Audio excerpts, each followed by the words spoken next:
What's up guys, Coach Jack back here with another tutorial for you. I have a kettlebell swing this time. This is one of the basics, the standards of kettlebell programming. So I really wanted to cover this one for you guys. So let's get right into it. So when you approach your kettlebell, you want to leave a little bit of distance between your body and the kettlebell since you're going to be swinging it back and then forward.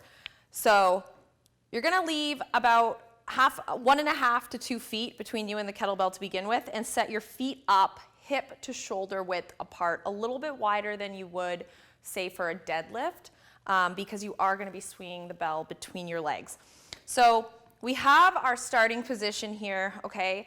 We're going to hinge at the hips. Now this is one of the key things when we are doing a kettlebell swing or deadlift. It is a hinge exercise. So we're going to hinge at the hips by transferring our weight into our heels, shift the hips back so the bum presses back, press back, press back. Okay, see how there's a soft bend in my knees, but we're not really bending the knees at all here. We just maintain that soft bend and press the hips back. We'll now grip the bell, keeping our hips back, and then as we lift up, we're going to shift our weight back, and that's what's going to bring the bell back between our legs. And then all we do to press up is shift the hips forward. Okay, so I slowed down here just so you guys can see. But again, it's a hip hinge movement, meaning we're not coming up and down, we're moving forward and backward with the hips.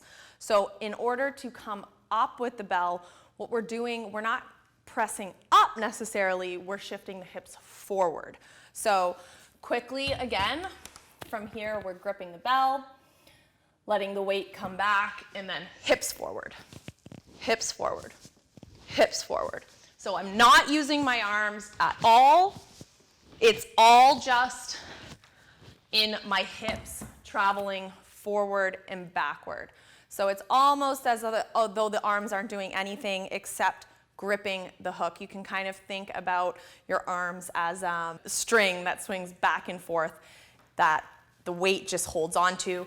So we grip, swing, press forward, swing, press forward.